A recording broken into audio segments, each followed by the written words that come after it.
Short छूट कीजिए last class में स्टार्ट किया था जी रीवैल्यूएशन अकाउंट, फिर आधे क्वेश्चन हो गए थे पॉइंट नंबर 36 तक 26 सॉरी पेज 66 पॉइंट नंबर 1 से लेके 13 तक ये पॉइंट कंप्लीट हो गए थे। घर पे आपने रिवाइज करा होगा, ही हो कोई डाउट आया तो पूछो।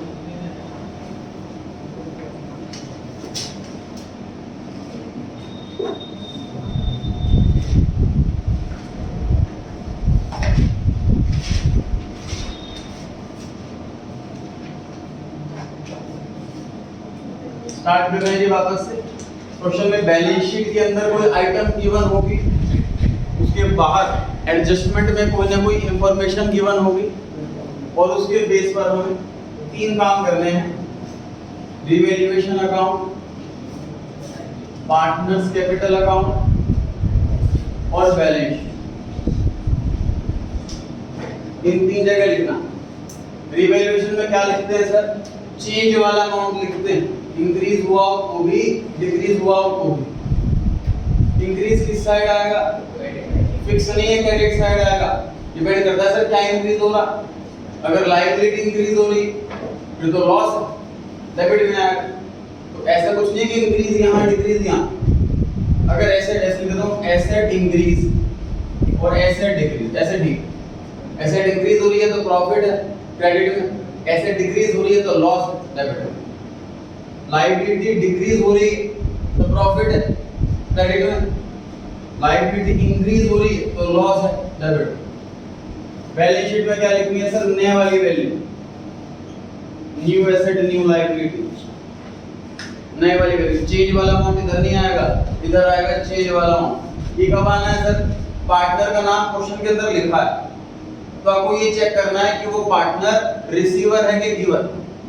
अगर पार्टनर रिसीवर है तो डेबिट द रिसीवर कर दो, अगर पार्टनर गिवर तो क्रेडिट द गिवर कर दो। पता कैसे लगता है सर रिसीवर है कि गिवर? क्वेश्चन में लिखा हुआ है कि Mr A partner furniture take over कर रहा है, तो फर्नीचर दुकान से घर लेके जा रहा है तो वो रिसीवर है, डेबिट द रिसीवर। अगर क्वेश्चन में लिखा है कि पार्टनर ए ने क्रेडिटर को पैसे दे दिए तो वो गिवर है, क्रेडिट द गिवर। सिंपल सा, रिसीवर है तो उधर, गिवर है तो उधर, नाम लिखा होना चाहिए तभी यहाँ आएगा। यहाँ पर एसेट की या लायबिलिटी की चेंज वाला अमाउंट और यहाँ पर नए वाला। पॉइंट नंबर 14 में लिखा हुआ है sir creditors to be appreciated by 12,000। ये एप्रिसिएट क्या होता है? डेप्रिसिएट का उल्टा होता है सर। डेप्रिसिएट में वैल्यू कम होती है और एप्रिसिएट में वैल्यू बढ़ती है। तो लायबिलिटी का बढ़ना ही प्रॉफिट की बात है कि लॉस की बात है? लॉस। रिवैल्यूएशन में किस साइड लिखा जाएगा? पार्टनर का नाम नहीं लिखा, पार्टनर्स कैपिटल में कहीं नहीं आएगा। बैलेंस शीट की बात करें अगर, क्वेश्चन में पुराने वाला अमाउंट नहीं दे रखा, इसलिए बैलेंस शीट में नहीं लिख पाएंगे हम। क्वेश्चन इनकम्प्लीट है, सिर्फ चेंज वाला अमाउंट पूछा हुआ, उसे रिवैल्यूएशन में ही लिख पाएंगे।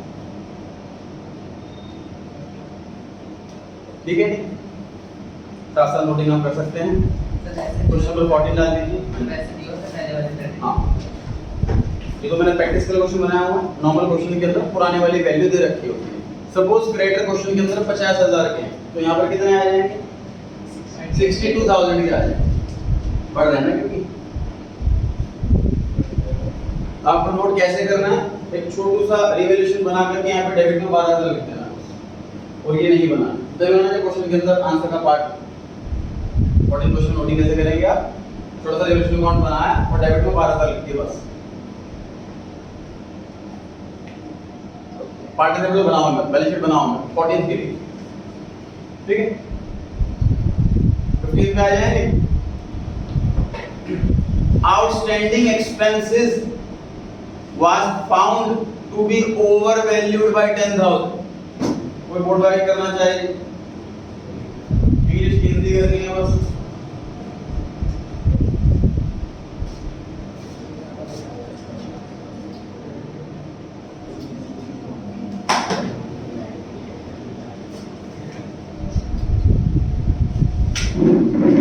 Outstanding expenses was found to be overvalued by 10,000.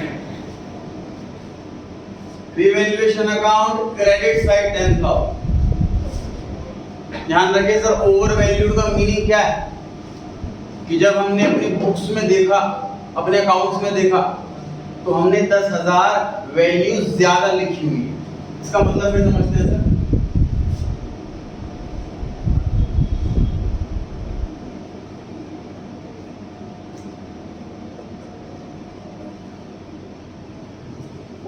Example समझे तो ये मतलब है सर, आउटस्टैंडिंग एक्सपेंस एक्चुअल में 1,50,000 के हैं, लेकिन हमने अपनी बुक्स में 1,60,000 के लिखे हों, 10,000 रुपए ज्यादा लिखे हों।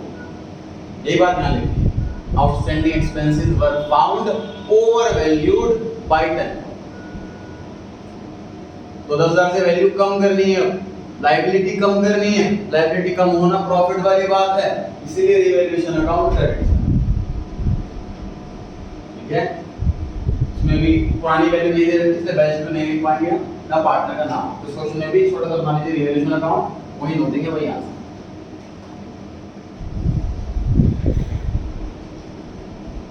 बढ़ेंगे आगे। Point number 16, expenses on revaluation amounts to 1,000 paid by partner edu। Try करेंगे फटाफट से बोर्ड का करके।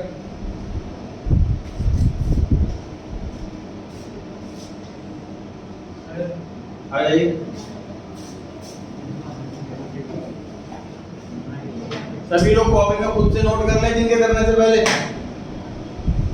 अपनी कॉपी में खुद ही कर लीजिए इनके करने से पहले, फिर कंफर्म करें कि आपने सही करा कि इन्होंने सही करा।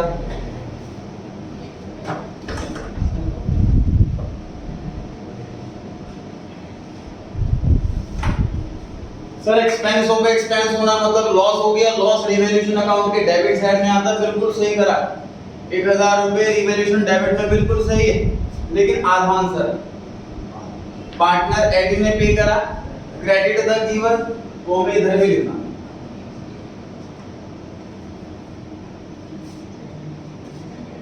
पार्टनर एडी ने पे करा है, इसीलिए क्रेडिट द गिवर, और पार्टनर कैपिटल को क्रेडिट भी करेंगे। रिवैल्यूएशन डेबिट में तो आएगा ही आएगा, और पार्टनर्स कैपिटल अकाउंट के क्रेडिट में भी आएगा। ठीक,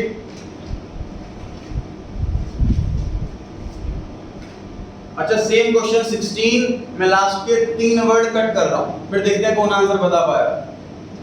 फिर से पढ़ता हूं question, expenses on revaluation amounts to 1,000 paid, full stop. Try करें जी कौन आएगा जी बोर्ड पर, आ जाइए, सोचो, दिमाग लगाओ। एक भाई पार्टनर नहीं लिखा होता तो क्या चेंज आता, दिमाग लगाइए सभी। नहीं बोलना नहीं है जी आप।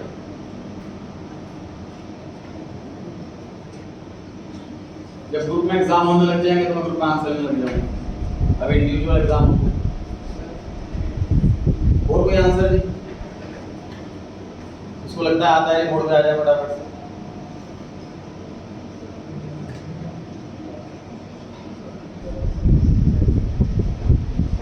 किसी को नहीं लगता कि मुझे आता?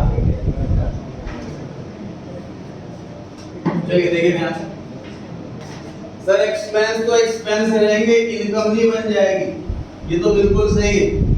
पार्टनर एडू ने पे नहीं करा, पार्टनर क्रेडिट नहीं होगा, क्योंकि क्रेडिट द गिवर नहीं है वो। फिर क्या होगा, बैलेंस शीट में जो कैश होगा उसमें से 1,000 रुपए कम हो जाएगा। क्वेश्चन के अंदर बैलेंस शीट दे रखी होगी ऑलरेडी, सपोज उसके अंदर 10,000 कैश है क्वेश्चन के अंदर, तो उसमें से 1,000 रुपए माइनस करके 2,000 रुपए बैलेंस दिखाते हैं। दूसरा इंपैक्ट यहाँ जाएगा। ठीक है, मतलब सिंपल सी बात, कोई भी एक्सपेंस पेड लिखा हुआ है तो वो फर्म के कैश से पे होगा, तो दुकान में कैश का काउंटर रखा होगा वहां से पे होगा, तो फर्म का कैश कम हो जाएगा। दूसरा इंपैक्ट ये पड़ेगा, जब भाई पार्टनर एडू ना लिखा होगा तो ऐसा होगा, ध्यान रहेगा। इसको चाहो तो आप क्वेश्चन 16A ऐसे करके बना लेना कॉपी में, और उसका क्वेश्चन लिख लेना, expense on revaluation 1,000 rupees paid, full stop. और फिर उसका आंसर ये, उसका आंसर ऐसे नोट कर लें।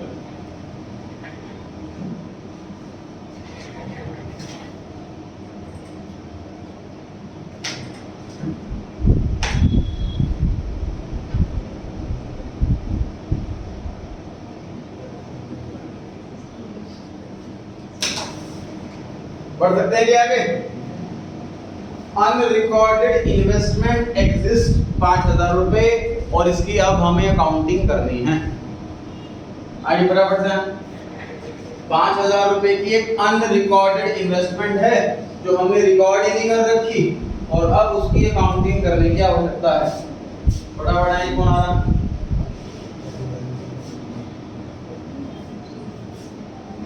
चलिए, क्या लगता है आपको, प्रॉफिट हुआ कि लॉस हुआ? एक नई एसेट मिल गई, प्रॉफिट हुआ। प्रॉफिट आता है रिवैल्यूएशन अकाउंट के क्रेडिट साइड में। पार्टनर रिसीवर है कि गिवर है? तो पार्टनर का नाम तो लिखा नहीं, यहां तो आएगा ही नहीं। एक नई एसेट आ गई, एसेट को एसेट में लिखते हैं। Investment, unrecorded investment. बेसिकली होता क्या है कि इन्वेस्टमेंट अनरिकॉर्डेड कैसे हो जाती है? मान लीजिए हमने किसी कंपनी के शेयर खरीदे, कोई नई कंपनी आई है, उस कंपनी के हमने शेयर खरीद लिए और शेयर बिल्कुल खत्म हो गए, मार्केट वैल्यू बहुत डाउन हो गई, तो हमने अपने बुक से हटा दिया, उसको लॉस मान लिया कि आपको पैसे नहीं मिलने वाले।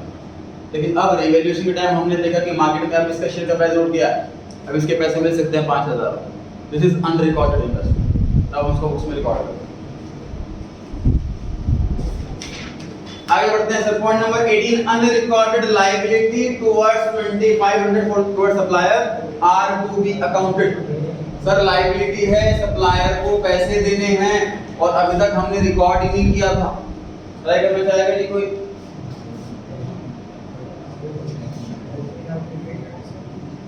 आ जाइए नेक्स्ट वाला।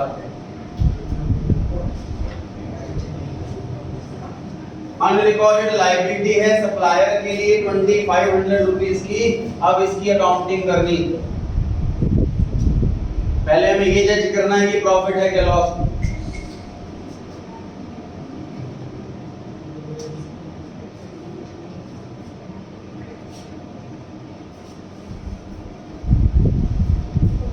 यही वाला कोई एसेट ट्राई करता होता है।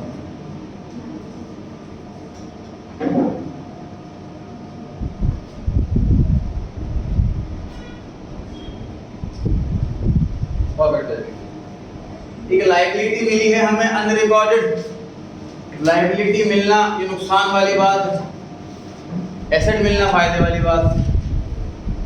तो लायबिलिटी अगर मिल रही है, बेसिकली हमने गुड्स मंगाए होंगे क्रेडिटर से, उसने सामान भिजवा दिया और हमने एंट्री करना भूल गए, पेमेंट पेंडिंग है उसकी, लॉस हो गया ये, इसलिए रिवैल्यूएशन अकाउंट के डेबिट में ना ही लायबिलिटी है, लायबिलिटी बैलेंस शीट के लायबिलिटी साइड में आती है।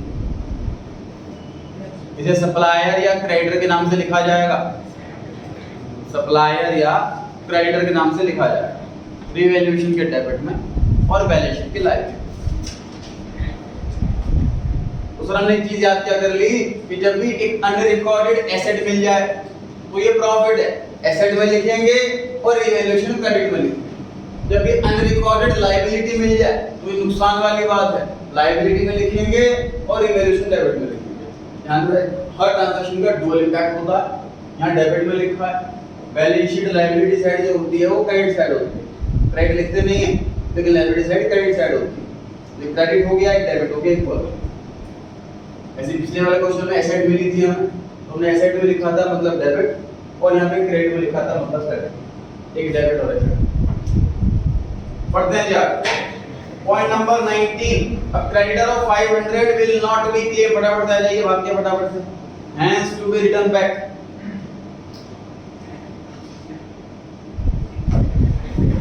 hence to be returned back 500 रुपए के क्रेडिटर हैं, वो अब पैसे क्लेम नहीं करेंगे। राइट मतलब लिखना, राइट बैक मतलब लिखे हुए को हटाना।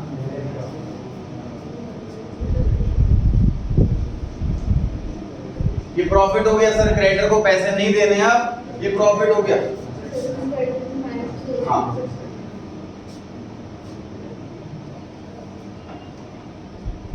क्रेडिटर जितने भी बैलेंस शीट में दे रखे हो क्वेश्चन के अंदर उसमें से माइनस हो जाएंगे 500।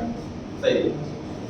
क्रेडिटर को पैसे कम दे रहे, क्रेडिटर 500 रुपए क्लेम नहीं करेगा, ये फायदा हो गया, इसलिए क्रेडिट साइड में आया है।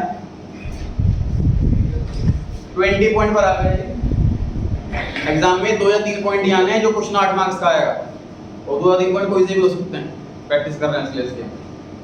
Point number 20, out of the amount of insurance premium which was debited in the P&L, 5000 be carried forward as unexpired। unexpired को अंडरलाइन करें और वहां लिखिए प्रीपेड।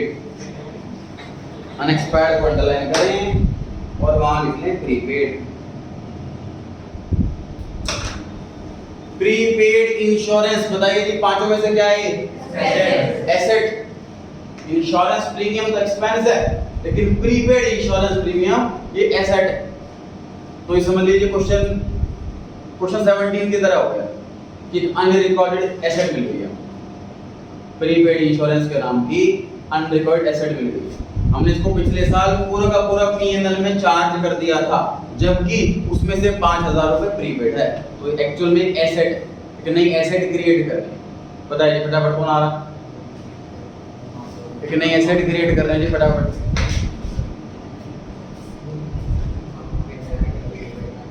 ट्वेंटी टू पढ़ लीजिए बाकी। सर एसेट क्रिएट होना प्रॉफिट वाली बात है, रिवैल्यूएशन अकाउंट क्रेडिट साइड में आएगा, और बैलेंस शीट एसेट साइड में लिखेंगे prepaid insurance. Balance sheet asset side में प्रीपेड इंश्योरेंस और रिवैल्यूएशन अकाउंट क्रेडिट साइड में अमाउंट सेम रहेगा। डेबिट क्रेडिट चेक कर लो, क्रेडिट करा है इधर और डेबिट करा है, डेबिट क्रेडिट इक्वल है।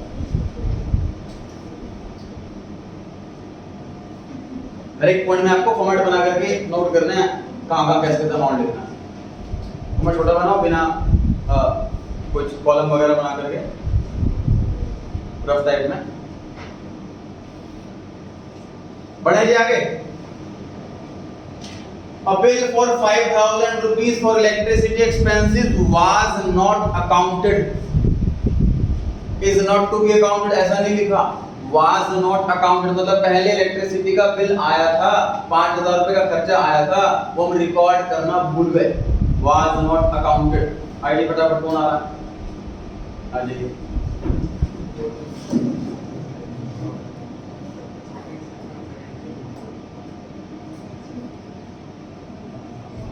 5000 रुपए के एक्सपेंस रिकॉर्ड करना भूल गए। अब रिकॉर्ड कर लेते हैं एक्सपेंस को। एक्सपेंस रिकॉर्ड करेंगे मतलब लॉस बुक करेंगे।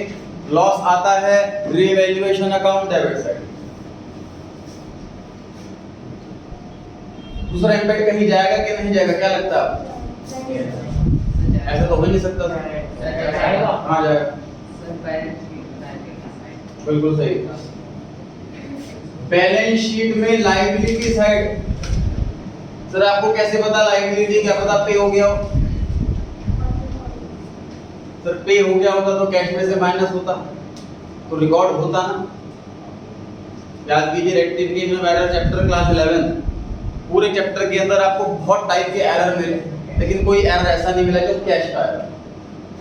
कैश डेली बेस पे चेक होता है, इसलिए उसमें एरर कभी नहीं होता। अगर एक्सपेंस एक्चुअल में पे हो गए होते तो ये रिकॉर्ड भी हो गया होता। अगर वो एक्सपेंस हम रिकॉर्ड करना भूल गए तो 100% वो आउटस्टैंडिंग है। आउटस्टैंडिंग इलेक्ट्रिसिटी एक्सपेंस के नाम से एक नई लायबिलिटी क्रिएट हो जाएगी। ठीक है, आउटस्टैंडिंग इलेक्ट्रिसिटी एक्सपेंस के नाम से एक नई लायबिलिटी क्रिएट हो जाएगी और रिवैल्यूएशन अकाउंट डेबिट साइड, दो जगह। बढ़े जी आगे। Point number 22, there being a claim against the firm for damages, a liability to the extent of 6000 will be created for the same. Claim for damages, sir हमारे जो customer है हमने उनको सामान भेजा, उसमें खराब क्वालिटी का सामान आया, या जो टाइम डिफाइन था उससे डिले हमने सामान शिफ्ट करा, इस वजह से हम पर कोई क्लेम आ गया और हमें कॉम्पेंसेशन देना पड़ेगा डैमेजेस 6000, और इसके लिए हमें एक लायबिलिटी क्रिएट करनी है। क्या लगता है आपको पे हो चुका है कि नहीं? नहीं पे नहीं हुआ। लायबिलिटी क्रिएट कर रहे हैं, सर लॉस हो गया लॉस रिवैल्यूएशन के डेबिट में, क्लेम फॉर डैमेजेस के नाम से नई लायबिलिटी, क्लेम फॉर डैमेजेस के नाम से एक नई लायबिलिटी आ जाएगी बैलेंस शीट लायबिलिटी साइड।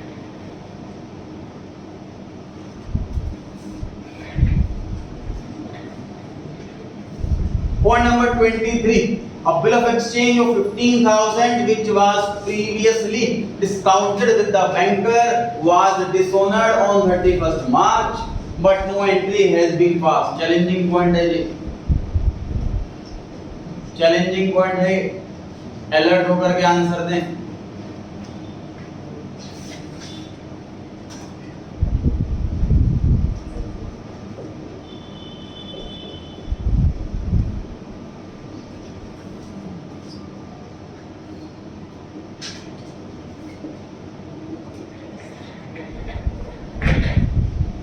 चलिए और कोई आंसर ट्राई करें, आ जाइए।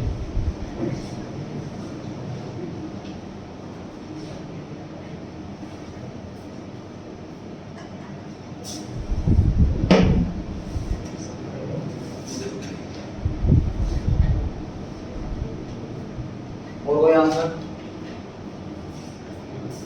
सोचे, दिमाग लगा के वर्ड ध्यान से पढ़ें, फिर ट्राई करें। इसको लगता है उसका आता है रिपोर्ट पे आ जाए।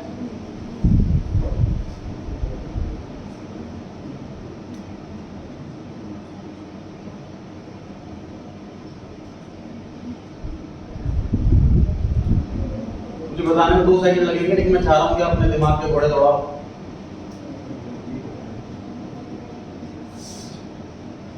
कोई नया कॉन्सेप्ट नहीं सीखने वाले इसमें हम, पुराने कॉन्सेप्ट आपको ब्रश अप करके आंसर देना।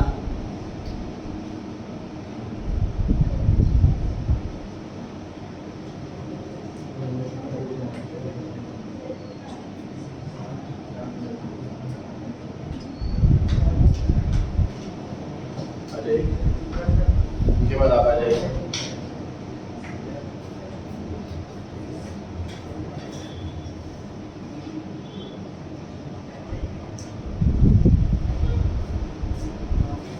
देखो, हमें आंसर देने से पहले एटलीस्ट डेबिट क्रेडिट का ध्यान रखना। अगर हमने रिवैल्यूएशन के क्रेडिट में लिखा मतलब क्रेडिट करा, बैलेंस शीट के लायबिलिटी में लिखा मतलब क्रेडिट करा, 2 बार क्रेडिट हो गया। आ जाइए, ध्यान से पढ़ें क्वेश्चन को, सोचे कहाँ क्या इम्पैक्ट पड़ना चाहिए इसका। उनके बाद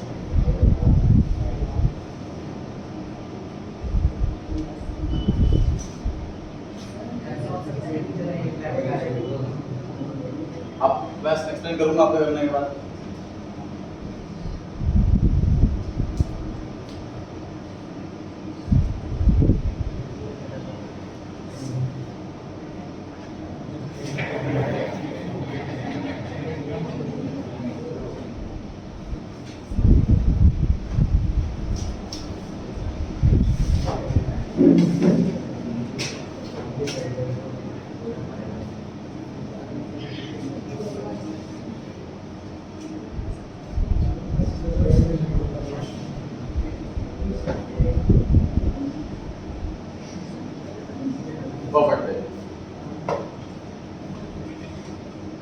अभी आंसर करेक्ट आंसर है। 15,000 बेचारा डेबिट क्रेडिट में 6 बार घूमा, लेकिन उसे वहां पे आना ही नहीं था।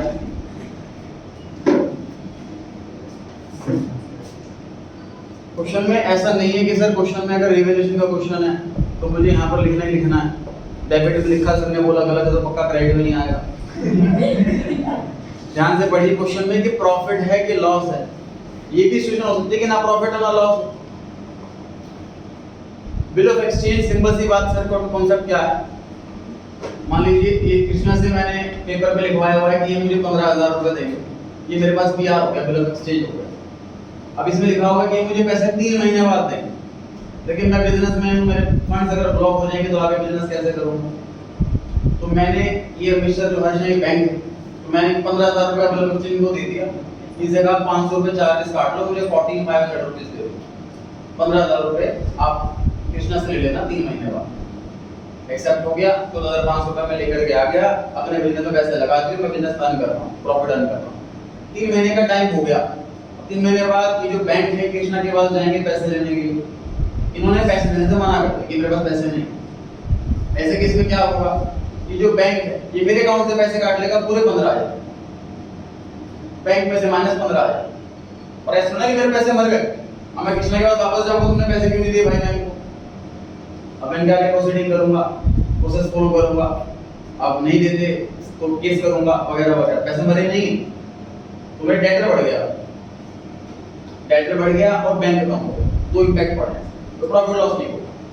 ठीक है, तो जब भी डिस्काउंटेड बीआर डिसऑनर हो जाए, याद कीजिए 11th क्लास में क्या सीखा था, जब भी बीआर डिसऑनर होता है तो जिससे बीआर लिया हो उसे करो डेबिट, जिसे बीआर दिया हो उसे करो क्रेडिट।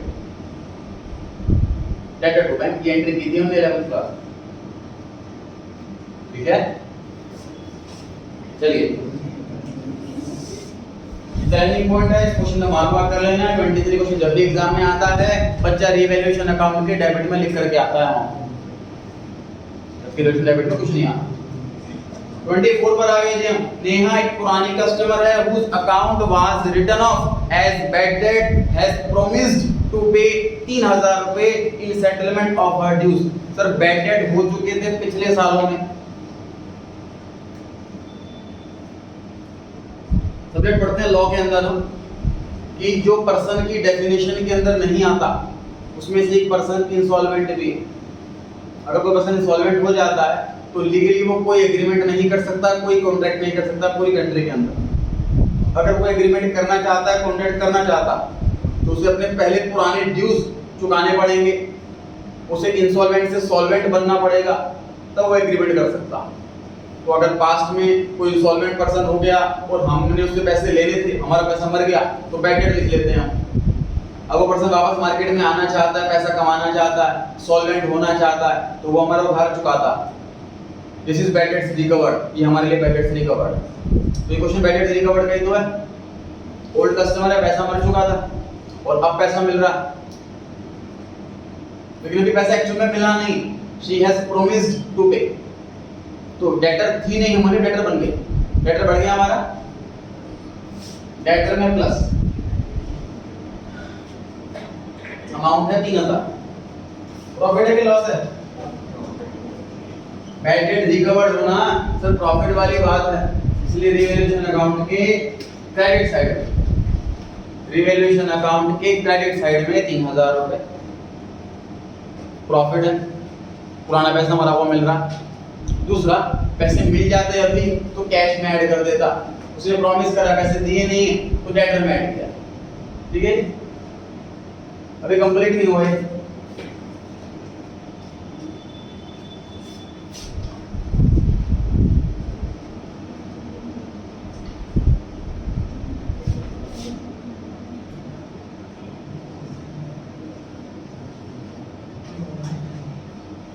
क्वेश्चन नंबर 24 जो अभी हमने करा है इसका ऑल्टरनेट सॉल्यूशन नो एंट्री, ना लिखो रिवैल्यूएशन में, ना लिखो बैलेंस शीट। वजह सर जो पर्सन पहले हमारे पैसे मार चुका उसकी जबान पे विश्वास करने का कोई सेंस नहीं बनता, पूरा इस कॉन्सेप्ट में ये सिखाता है। जो इंसान हमारे पहले पैसे मार चुका है पास्ट में, आज भी अगर पैसे दे नहीं रहा है वो पर्सन, फिर प्रॉमिस कर रहा है कि मैं दे दूंगा, तो उसकी भरोसा करके उसकी बात पर हम प्रॉफिट की बुक कर रहे हैं। ठीक है, तो ये भी पॉइंट ऑफ व्यू है, ये भी ट्रीटमेंट करेक्ट है, तो नो एंट्री भी करेक्ट है और एंट्री करना भी करेक्ट है, दोनों सॉल्यूशन सही हैं। बोर्ड एग्जाम में दोनों सॉल्यूशन दिए हुए हैं इसके, तो दोनों आंसर नोट कर सकते हैं जी आप। ऑल्टरनेट सॉल्यूशन में नो एंट्री।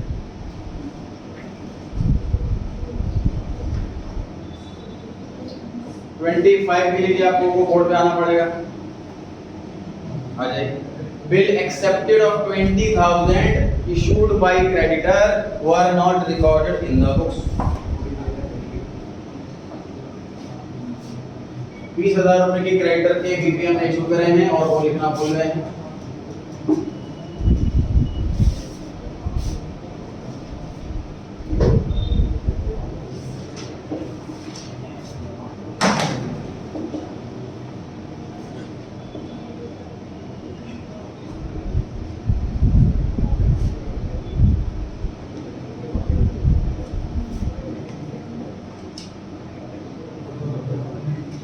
और कोई आंसर? बोर्ड बनाएं, ट्राई करें जितना आपको जो आपको समझ में आ रहा है, गलत हो सही हो कोई बात नहीं। और कोई आंसर? आ जाइए।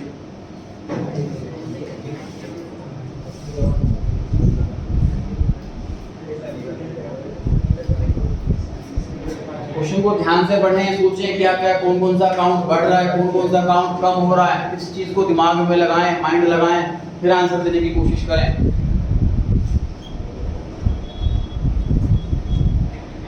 और कोई आंसर? बोलना नहीं। बोर्ड एग्जाम जब वर्बल होने लग जाएंगे तो आपका वर्बल आंसर लिया जाएगा।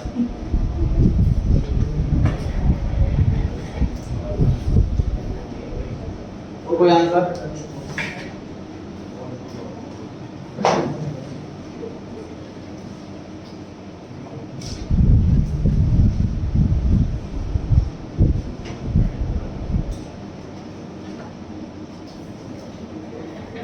Bill of exchange accepted were not recorded. Correct है। एक और आंसर करेक्ट हो जाएगा। बीपी एक्सेप्ट करने की एंट्री क्या होती है नहीं पता आपको?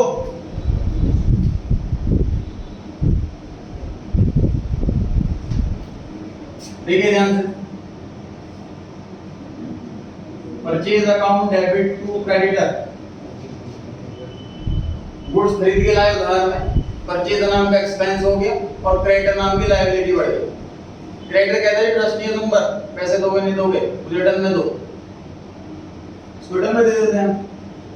तो जब हम रिटर्न में देते हैं कि हम पैसे देंगे तो हमारी क्रेडिटर नाम की लायबिलिटी कम हो जाती है और बीपी नाम की लायबिलिटी बढ़ जाती है। इसी तो बोलते हैं बीपी एक्सेप्ट करना।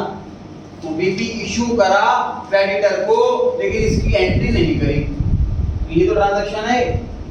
बीपी इशू करा क्रेडिटर को, इसकी एंट्री करना भूल गए तो क्रेडिटर कम हो जाते हैं, बीपी बढ़ जाता। क्रेडिटर कम हो जाते हैं, बीपी बढ़ जाता। और प्रॉफिट नहीं है, लॉस नहीं है, इससे रिवैल्यूएशन में कहीं नहीं आ रहा।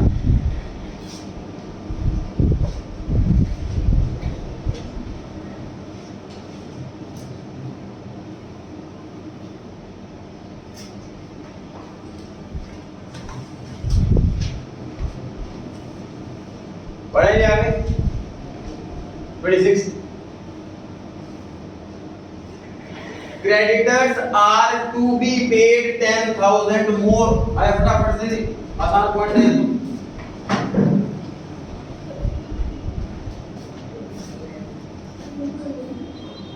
Creditors are to be paid 10,000 more।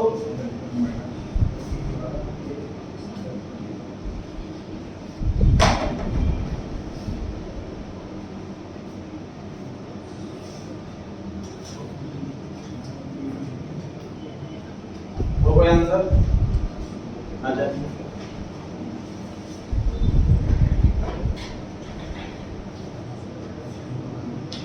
Board पे आते रहे सभी, जिसने नहीं करा है ट्राई वो भी ट्राई करता रहे।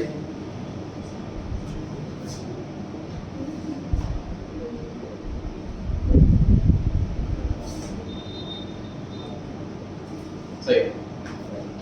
क्रेडिटर्स टोटल 1,20,000 रुपए के हैं हमारी बुक्स में। एडजस्टमेंट में ये लिखा हुआ है कि हमें क्रेडिटर को 10,000 रुपए और देने। सिंपल सी बात सर, क्रेडिटर नाम की लायबिलिटी बढ़ गई 10,000 से, लायबिलिटी इंक्रीज होना लॉस वाली बात है। Revaluation account debit side, balance sheet में आती है नए वाली वैल्यू 120 पहले थे, 10,000 बढ़ गए 130 हो गए। Balance sheet liability side 1,30,000।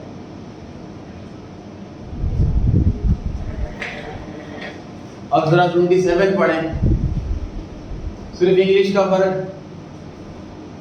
Question वही है, डिजिट्स वही हैं, सब कुछ वही है। एक आध वर्ड इंग्लिश का ऊपर नीचे कर रखा। टाइम लगाएं इसमें, पहले सोचें, इंस्टेंट आंसर ना दे, इंस्टेंट आंसर ना दे तो सोचे 2 मिनट लगाएं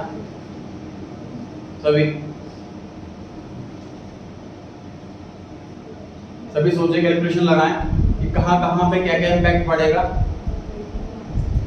सेम आंसर नहीं है, पहले बता देता हूँ। इनको लग रहा हो शायद सेम आंसर, तो सेम आंसर नहीं।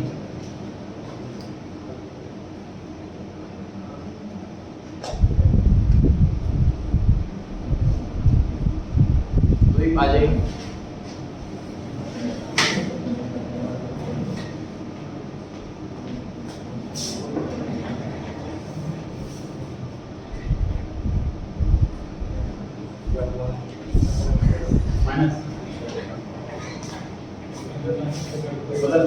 ये आंसर कहना चाह रहे हैं। अपूर्व बाबा जी,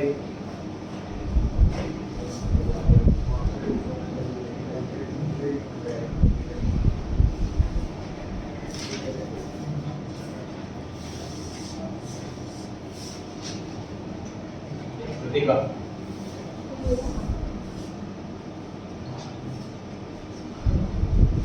इसके अलावा कोई और आंसर हो हैंड रेज करें जी। गलत है ये आंसर। इसके अलावा कोई और आंसर हो तो हैंड रेज करें। आ जाइए। इससे अलग है ना आंसर? Yes sir.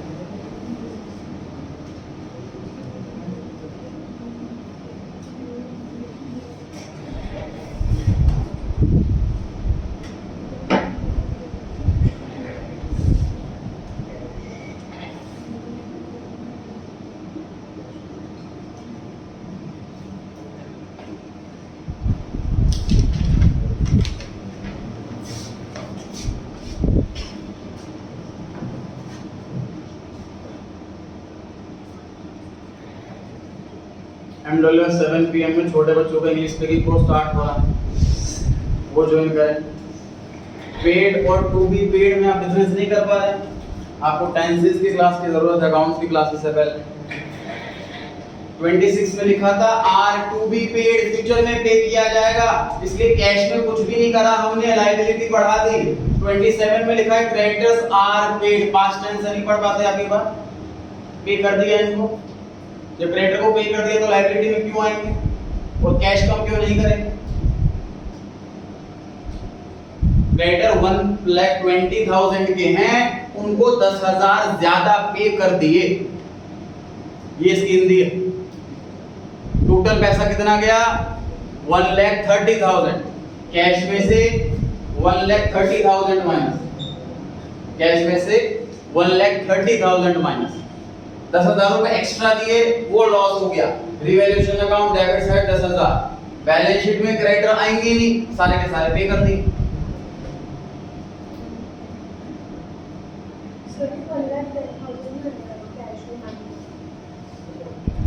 बुक्स में क्रेडिटर 1,20,000 रुपए के हैं और क्वेश्चन कह रहा है कि जब हम क्रेडिटर को पे करने के लिए गए तो हमने उनको 10,000 ज्यादा पे कर दिए। बच्चों में पैसा कितना पे करा?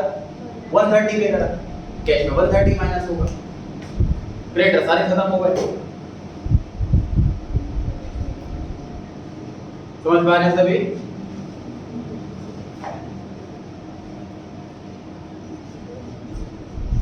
अगर समझ पा रहे हैं आप तो मैं मोर की जगह लेस कर देता हूं और आप बोर्ड पे आ जाओ। सर मेरे को समझ नहीं आया, डायरेक्ट शीट वाला जो है आंसर से फिर समझ लेते हैं।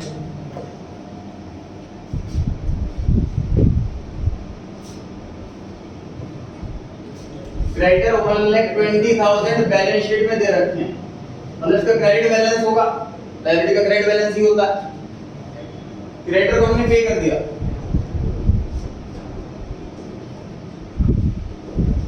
लायबिलिटी डिक्रीज डेबिट, पे करी 10,000 रुपए एक्स्ट्रा, मतलब पे कितना करा? 1,30,000, 10,000 रुपए का लॉस हो गया।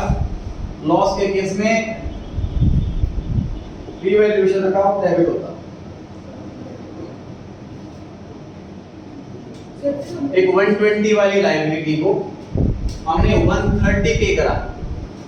हाँ जी, सर हमने क्रेडिट में लिखा हुआ, डेबिट में। हाँ देखिए क्रेडिट में लिखा हुआ डेबिट। 120 वाली लायबिलिटी को 130 पे कर रहे हैं, cash decrease credit, liability decrease debit, losses are debit, nominal account. Cash कम हो जाएगा 130 से, लायबिलिटी बची, बैलेंस शीट में लायबिलिटी आएगी नहीं और रिवैल्यूएशन डेबिट में 10,000। सेम क्वेश्चन ट्राई करना है आपको, मोर की जगह लेस।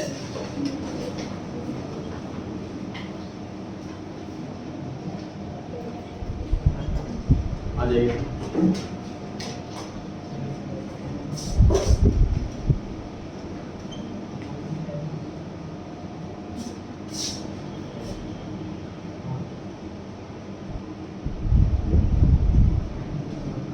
सही। 120 के क्रेडिटर थे, हमें जब पेमेंट करने गए तो 1000 रुपये कम पे करे हमने, मतलब 110 पे करे, कैश में 110 में लायबिलिटी पूरी खत्म हो गई, 1000 रुपये कम देने पड़े, फायदा हो गया, रिवैल्यूएशन अकाउंट क्रेडिट। उसको बड़े ध्यान से पढ़ना है कि टू बी पेड लिखा है या पेड लिखा है। टू बी पेड में हमने फ्यूचर में पे करना है, तो कैश को ना छेड़ें, लायबिलिटी में ही प्लस माइनस करें, और पेड लिखा हुआ है तो लायबिलिटी को गायब कर दें और कैश में माइनस कर दें। ध्यान रहेगा। ये ऐसे पॉइंट थे जो कॉमन वाले पॉइंट थे एसेट लायबिलिटी वाले। क्वेश्चन नंबर 3 स्टार्ट कर रहे हैं कि क्वेश्चन है स्पेशली वर्कमैन कॉम्पेंसेशन रिजर्व के लिए। इंटरेस्टिंग पॉइंट है जी, सुने।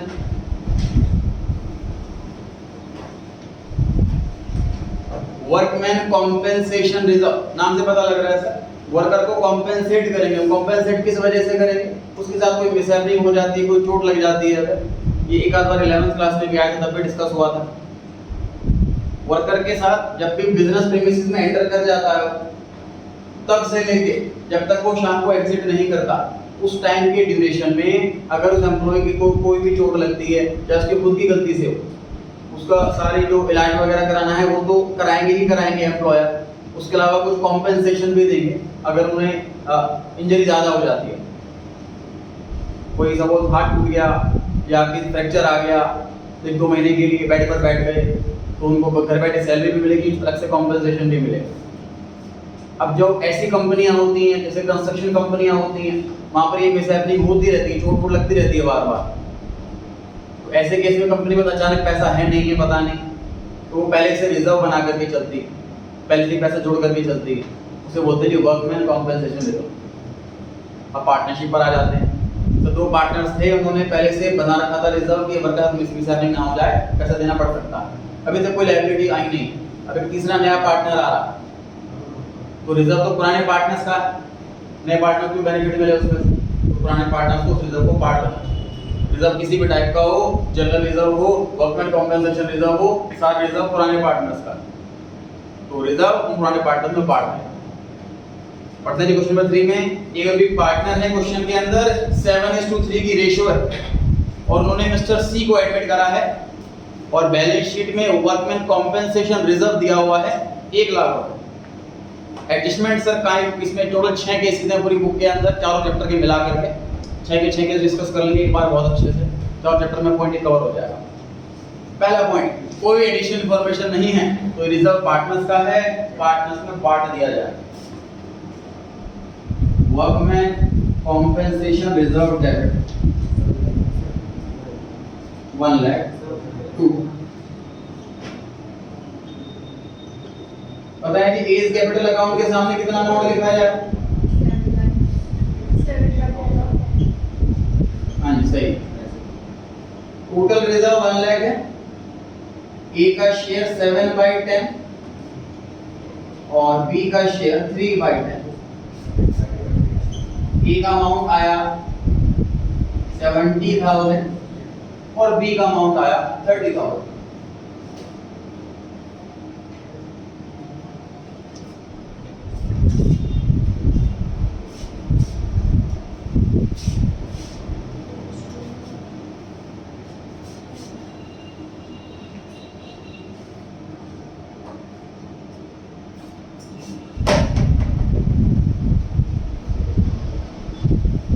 मुझे बताइए फर्स्ट वाली एंट्री का इंपैक्ट क्या पड़ेगा रिवैल्यूएशन में? किस साइड लिखेंगे फर्स्ट एंट्री को, डेबिट में कि क्रेडिट में? कौन बच्चा बताने वाला? रिवैल्यूएशन में कहीं नहीं आएगा सर। सर रिवैल्यूएशन अकाउंट जो है बेसिकली लेजर तो है, टी शेप लेजर, तो जब एंट्री में नहीं आया तो लेजर में कैसे आएगा? चीज एंट्री में आती है और वही लेजर में आती है। एंट्री में वर्कमैन कॉम्पेंसेशन रिजर्व डेबिट हुआ।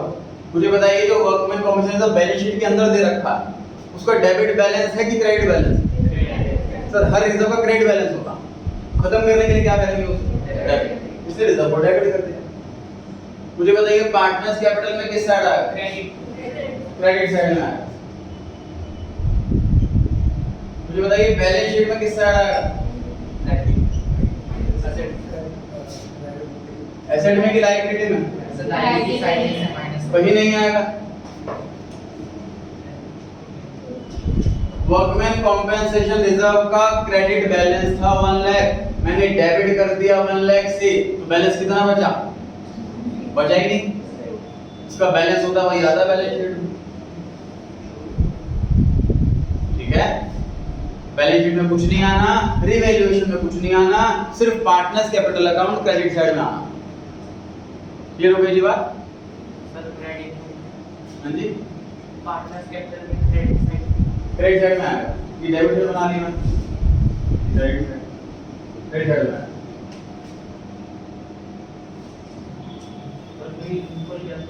हाँ जी, equal capital debit credit equal कैसे आएगा सर? बैलेंस शीट लायबिलिटी में अमाउंट दे रखा है वो मैंने डिक्रीज कर दिया, माइनस कर दिया। लायबिलिटी में माइनस करना मतलब डेबिट करना, और क्रेडिट में लिख दिया डेबिट क्रेडिट इक्वल। डाउट ये था कि अगर आप एक ही जगह लिख रहे हो और आपने बताया था कि डुअल इंपैक्ट होना चाहिए, दूसरा इंपैक्ट कहां है? दूसरा इंपैक्ट यहां है कि बैलेंस शीट में ऑलरेडी दे रखा था लायबिलिटी में, तो लायबिलिटी साइड की आइटम गायब कर दी मैंने, मतलब डेबिट कर दिया, ठीक है।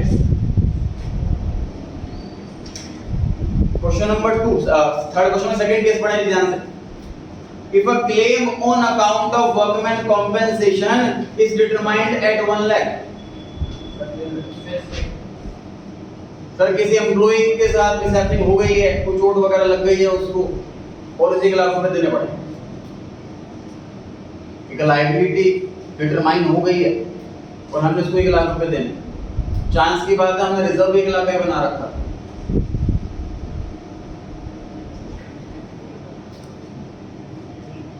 तो सर जो रिजर्व बनाया था ये वर्कर को जाएगा पैसा, पार्टनर्स को तो नहीं जाएगा।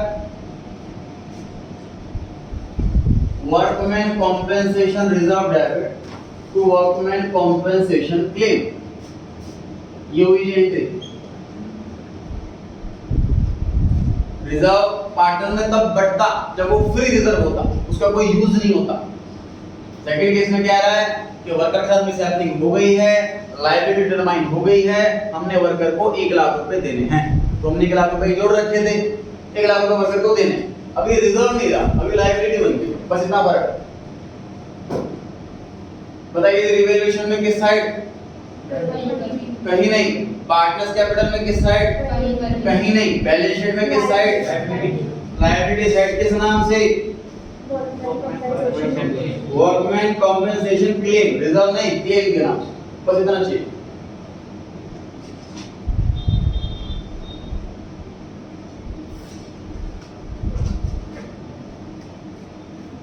Third case, if a claim on account of workman compensation is determined at nil, अगर हमने लायबिलिटी देनी ही नहीं है, किसी वर्कर को पैसा देना ही नहीं है, तो सारा रिजर्व फ्री रिजर्व है, सारा रिजर्व पार्टनर्स में बांट देंगे। तो जो आंसर फर्स्ट केस में है वही आंसर थर्ड केस में है। दोबारा नोट ना करें, जहां आपने केस 1 लिखा था वही ऑब्लिक करके 3 लिख दीजिए। जहां आपने केस 1 लिखा हुआ था आंसर में वही ऑब्लिक करके 3 लिख देना। केस नंबर 4 पर आ गए सर। सेकंड और केस और फोर्थ केस तो मुझे बिल्कुल सेम ही लग रहा, कोई फर्क ही नहीं लग रहा। डिटरमाइंड और एस्टिमेटेड,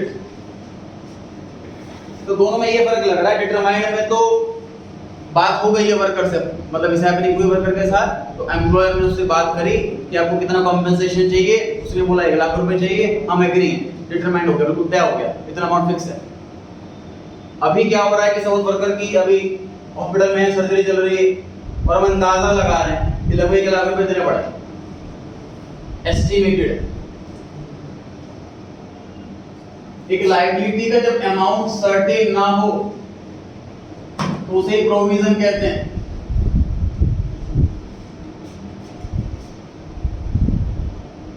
एक लायबिलिटी का जब अमाउंट सर्टेन ना हो उसे ही प्रोविजन कहते हैं। तो आगे के वर्ड ऐड हो गया, ये दो वर्ड प्रोविजन फॉर।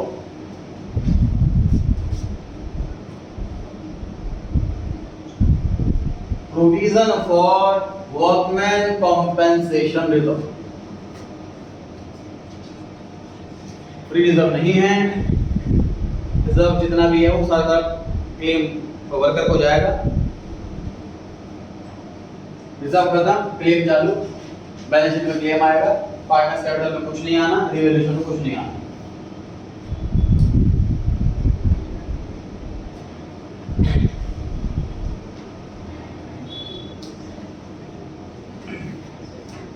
अब कौन सा केस बच गया? तो हो सकता है हमने बोलने में जोड़ रखे हैं, एक्चुअल में पैसा कम देना पड़े या ज्यादा देना पड़े। केस नंबर 5 कम देना पड़े, केस नंबर 6 ज्यादा देना पड़े। केस नंबर 5 पे आते हैं। 1 लाख रुपए का हमने रिजर्व बनाया हुआ था, वर्कर को देने हैं सिर्फ 80,000, चोट कम लगी है तो 1,81,000 रुपए देना, ये तय हुआ, डिसाइड हुआ। रिजर्व 1 लाख का, वर्कमैन कॉम्पेंसेशन क्लेम देना है 80,000, तो कितना रिजर्व? फ्री रिजर्व है 20. वो बांट देते हैं पार्टनर्स में।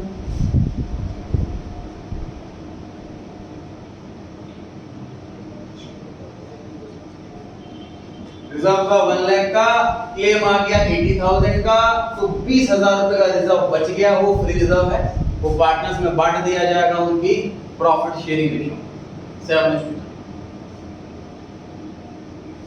बताइए रिवैल्यूएशन में किस साइड? कहीं नहीं। पार्टनर्स कैपिटल में किस साइड? Credit side. कितना?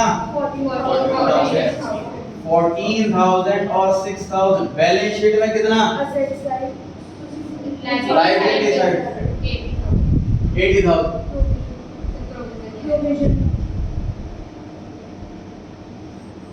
Balance sheet liability side, workman compensation claim 80,000।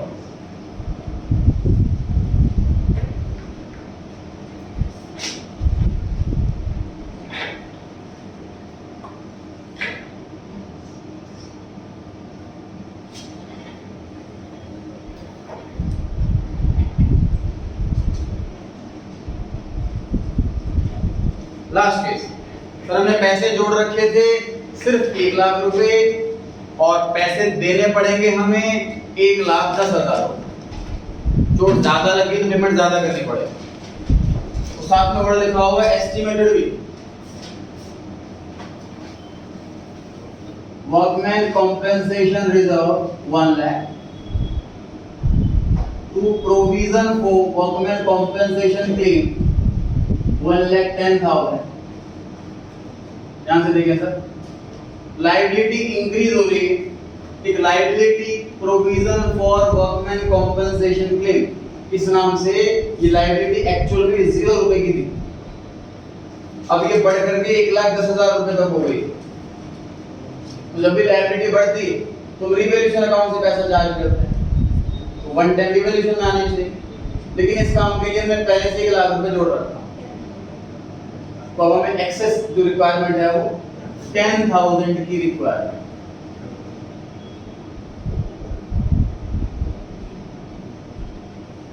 तो कुल मिलाकर जो कंक्लूजन निकला, प्रोविजन फॉर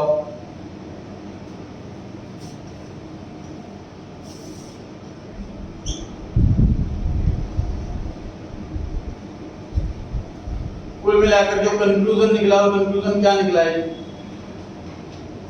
समराइज करते हैं 6 के 6 केस को। सुने ध्यान से, जो भी मैं लाइन बोलूंगा वो आप तुरंत 6 के 6 केस में चेक करना। क्वेश्चन में भी आंसर लिखना, आंसर आपकी कॉपी में है, क्वेश्चन आपके नोट्स में। पहला आंसर सुनिए, रिजर्व जितना भी दे रखा हो बैलेंस शीट के अंदर उसे पूरे अमाउंट से डेबिट करो। चेक करो 6 के 6 केस में जितना भी रिजर्व क्वेश्चन के अंदर बैलेंस शीट के अंदर दे रखा हो, पूरा रिजर्व जनरल एंट्री के अंदर डेबिट करो। चेक करो डेबिट कर रखा है कि नहीं कर रखा। 6 के 6 केस कर रखा है। Yes, sir. दूसरा सुनिए, जितनी भी एडजस्टमेंट में लायबिलिटी दे रखी हो as it is liability, entry में क्रेडिट करो और बैलेंस शीट लायबिलिटी में लिखो सेम अमाउंट। जो भी एडजस्टमेंट में अमाउंट दे रखा है वही अमाउंट एज इट इज उठा करके लायबिलिटी में लिखो। चेक करो 6 के 6 केस में ऐसा है कि नहीं। जितना भी क्लेम एडजस्टमेंट में दे रखा हो as it is balance sheet में लिखो। ऐसा ही हो रहा है। अगर रिजर्व फालतू है तो पार्टनर में बांटो। चेक करो फटाफट से। रिजर्व किस किस में फालतू है? Case number 1, case number 3, case number 5। Case number 1, 3 और 5 में रिजर्व फालतू है, रिजर्व पार्टनर में बांटो। रिजर्व कम पड़े तो रिवैल्यूएशन से ले लो। चेक करो फटाफट से। 6 केस। तो इन 6 के 6 केस की एक कंबाइंड एंट्री बना रखी है जी मैंने। तो क्वेश्चन नंबर 3 के ऊपर लिखी हुई है, फटाफट से देखो क्या लिखा हुआ है इसमें। लिखा है कि वर्कमैन कॉम्पेंसेशन रिजर्व, आगे लिखा हुआ है बुक वैल्यू जो बैलेंस शीट के अंदर दे रखा है वही लिख दो। उसके बाद डेबिट में लिखा हुआ है रिवैल्यूएशन अकाउंट, ये बैलेंसिंग फिगर है, मतलब एंट्री करने के बाद अगर बैलेंसिंग फिगर डेबिट में आ रही है तो रिवैल्यूएशन लिख देना। क्रेडिट साइड में पढ़ो जी। टू वर्कमैन कॉम्पेंसेशन क्लेम तब लिखना जब डिटरमाइंड वर्ड लिखा हो। To provision for workman compensation claim तब लिखना जब एस्टिमेटेड वर्ड लिखा हो। और to old partners capital account तब लिखना जब बैलेंस फिगर इधर आ। मतलब वर्कमैन कॉम्पेंसेशन रिजर्व डेबिट कर दो, क्लेम क्रेडिट कर दो। उसके बाद चेक करो बैलेंसिंग फिगर किधर आ रहा है। इधर आ रहा है, ये साइड छोटी है तो पार्टनर कैपिटल, ये साइड छोटी है तो रिवैल्यूएशन। इस एक एंट्री से 6 के 6 केस हो जाएंगे और इन 6 के अलावा कोई केस आज तक नहीं आया बोर्ड में। चारों चेक करो। ठीक है जी, रिवाइज करने यहां तक कराया है घर जाकर। ऐसा आपकी पैकेट वाला पॉइंट स्टार्ट करेंगे इंपॉर्टेंट।